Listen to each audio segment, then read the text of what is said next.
ओम नमः शिवाय। प्रिय भक्तों, भगवान शिव की पूजा के लिए रखा जाने वाला प्रदोष व्रत बहुत ही पुण्यकारी होता है। ऐसी मान्यता है कि इस व्रत को रखने पर भगवान शिव सभी मनचाही इच्छाएं पूरी करते हैं। 5 मई रविवार यानी कि आज वैशाख महीने के कृष्ण पक्ष की प्रदोष व्रत रखा जाएगा। रवि प्रदोष व्रत से कई पौराणिक कथा जुड़ी हुई हैं और व्रत के दिन इन कथा को पढ़ना बेहद शुभ माना जाता है। ऐसा कहा जाता है कि जो इस कथा को पढ़ता और सुनता है, भोलेनाथ उससे बहुत ही प्रसन्न होते हैं। धर्मशास्त्रों के अनुसार प्राचीन काल में माता पार्वती, माँ लक्ष्मी सहित कई देवियों ने प्रदोष व्रत का पालन किया था। इस व्रत के पुण्य से धन, सुख, सुविधाएं, संपत्ति, सफलता, संपन्नता और समृद्धि की प्राप्ति होती है। रवि प्रदोष व्रत में भगवान शिव और सूर्य देव का प्रभाव रहता है।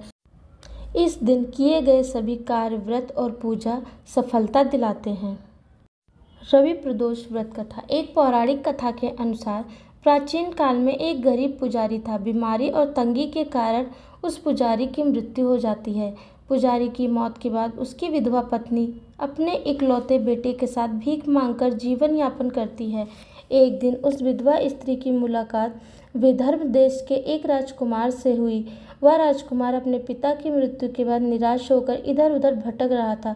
पुजारी की पत्नी को उसे देखकर उस पर दया आई और वह उसे अपने साथ अपने घर ले आई और पुत्र की तरह उसे रखने लगी।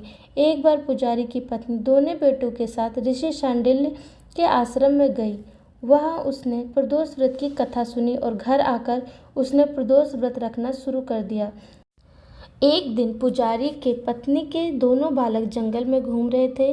पुजारी का बेटा घर लौट आया, लेकिन वहाँ राजकुमार जंगल में गंधर्व कन्या से मिलकर और उनके साथ समय बिताने लगा। उस कन्या का नाम अंशुमति था। फिर अगले दिन भी राजकुमार उसी स्थान पर जा पहुँचा। वहाँ पर अंशुमति के माता पिता ने उसे पहचान लिया और उसे अपनी पुत्री के साथ विवाह रचने की इच्छा प्रकट की। राजकुमार ने इस विवाह को स्वीकार कर लिया और दोनों का विवाह हो गया।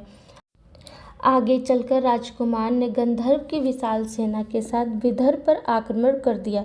युद्ध जीतने के बाद राजकुमार पूरे विदर्भ का राजा बन गया।